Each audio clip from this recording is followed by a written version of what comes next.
Hey, everybody, and welcome to Make It Monday. Today, we're going to talk about piping cord, how to measure piping cord, how to make, not really how to make piping, but just how to guess what size strip you have to cut. If you are anything like me, when someone says it's 30 seconds or 576, I have no clue what they're talking about. So I'm just going to give you an easy tip on how to measure the piping cord. So whether you're using like more of a welting size, like a rat tail, the only thing you need to be careful of is make sure whatever filler you're using for your piping is appropriate for the wash of your project, right? You don't want to put a cotton rope in a wool garment that's going to be dry clean. So you have to just think about that. So good morning, everybody. Where's everybody from? I should say afternoon. It's noon. Where are you all hanging out from? And yesterday we did the perfect pillow class, the corner class. It's on Amy Sew's YouTube, Amy Bachman Sew and Quote YouTube, and it's still on the Facebook pages. So I talked about how to do the split pumpkin pillow, and I talked about how to make perfect corners when you sew your corners. And then I did a pillow from Designs by Juju. This is the Catherine pillow, and how to do perfectly filled corners on embroidered projects. So you can still pop over and watch those. Okay, make sure you sprinkle this out to the universe. Let the world know what we're doing here today. So hi, Miss Bonnie. Hi, Miss Marine. I know it's raining like heck here today, so it's not anything. Let's find the right. There we go. Let's find the right camera to look at. So let's talk about piping cord, right? So this is like 1/4 inch. This is like bowl rope, right? But you might want to do welting in a pillow. I love the way piping finishes everything. And then I have some rat tail cord, which is good for like some thin garments, like if you're going to do a collar or a cuff with piping. But let me show you how easy that is. Hey, Miss Birdie. Show you how easy it is to measure. Very simple. You're going to need a piece of paper. This is just a Post-it note. You're going to lay your cording inside your Post-it note, and you're going to fold it over and just kind of roll it, okay? And then you are going to, hi Franny, hi Carol. You're just going to kind of score it with your fingers. Well, not cut it, but you know. And then you're going to open it up. And I just take a Sharpie marker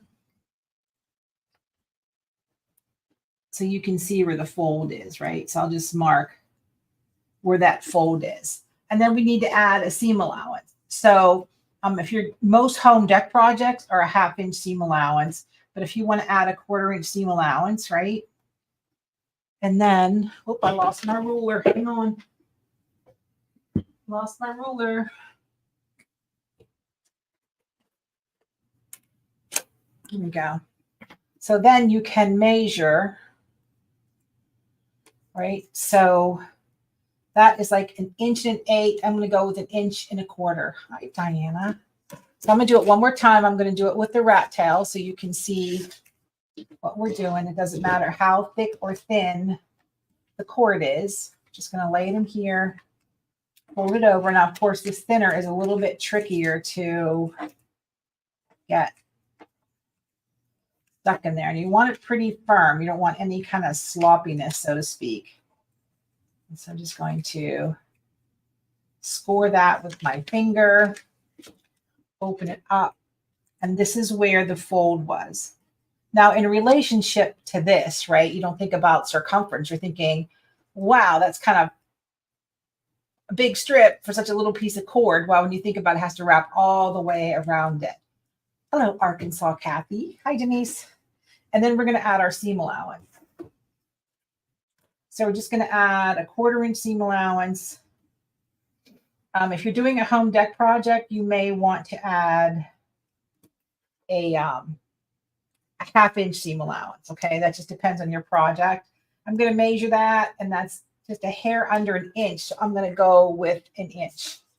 This one was 1.25 inches. So I cut the 1.25 inch strip, right, to match this cord. So you take it and you fold it over, right? Now that only gives me 1/4 inch. So depending on your seam allowance preferences or whatever your project requires, make sure you add the right seam allowance. Hello, West Tennessee Wanda. All right, let's squeeze over here.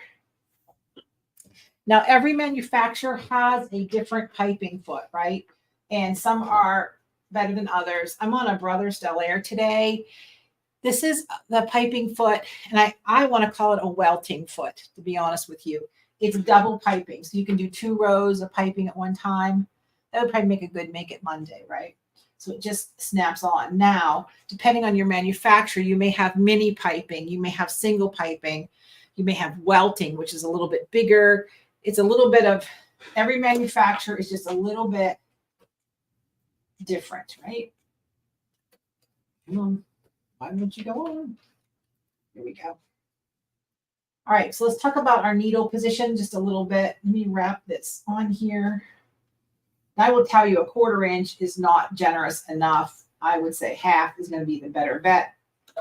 And I always make the piping first and then I insert it. So it's just a matter of, let me, back a little bit. That's only going to go in. Hold on just a second. I'm going to call earthquake. Here we go. So as I fold this over, right, you want to be perfectly in 1/2. And then I'm just going to stitch a little bit to kind of anchor everything. Now, when I first make my piping, I do not move my needle all the way over to the crumb, next to the cord. You can move it within 1 inch of its life. So it's not catching the cord, it's just stitching next to it. I like to use center needle position because when I go to insert this, I'm not using a foot control, so I have to use my hands and my fingers. I got to use everything at once. This is what you don't want to happen, or you're going to end up with very sloppy piping. So you can even use some clips, but you can see what's happening. My piping foot is really pushing it over. Once it goes wrong, it goes wrong. I'm just going to say that. So no sense going any wrong, right? So this is correct. This is wrong. Now, will it work if you're close enough? So when I go to stitch this in my project, I'm going to move my needle. And you guys can use your left-right shift if you have that in your Brother and your Baby Lock, or just your stitch width button to move your needle over. And when I stitch this would be what it would look like inside the garment. I have to be to the left of that original stitching. So you're gonna have the stitching you made your piping with, and then you're gonna be super close with your final insertion. So piping is very easy to do. The hard part is the math. And then the next question is bias or not bias. So I'm a bias girl. I can cut it with ease. I don't have to worry about anything, but some people struggle with bias. So you can absolutely just use straight grain, except if you're doing something that's real curvy. And then it's going to, let's say if you were doing a round placemat and you did not use bias piping, it's going to control the circle and you're not going to get it to lay flat. It's going to probably buckle on one side or the other. So we've got California. Hi, Sandy, Kathy, Susie. Okay, Cheryl says, can you reduce the pressure on your pressure foot to mitigate creating the wonkiness?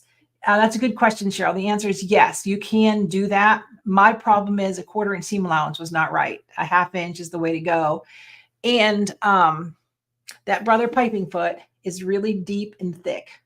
And that's why finding the best foot for your machine is the way to go. Like if I was using tiny piping, that foot would not work. Really big piping, you need to use an adjustable zipper foot, like a 1/2 inch piping.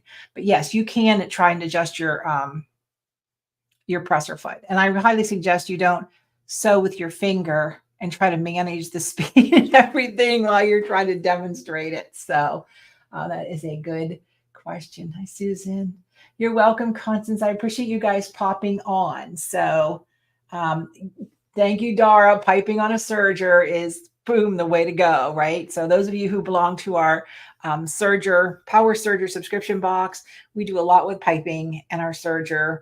The next box is October, November, and we're doing a garment with Amanda Carita's knit fabric. So we're going to be making a t-shirt. The scan and cut is over my, hope you can't see it because of the chair. We're doing raw edge applique in the fall. Let me grab it. This is the October scan and cut. We're working on it now. Right. And those of you who are just popping on, the workshop from yesterday to make the perfect corners, right, is on YouTube, Amy Sews and Amy Bachman Sew and Quilt, and it's still going to pop up on Facebook. And then this is the Designs by Juju pillow I did, where I talk about doing perfect corners in this heavily embroidered area here. So that's what's happening. So hopefully you're having a terrific Monday and have a super sewing week. Don't forget Flipping Friday on Fridays at noon. It's going to be some sort of a file. I haven't got that far yet. It's just Monday. You guys have a wonderful day, because you know we are. The more you know, the more you sew. Have a great day.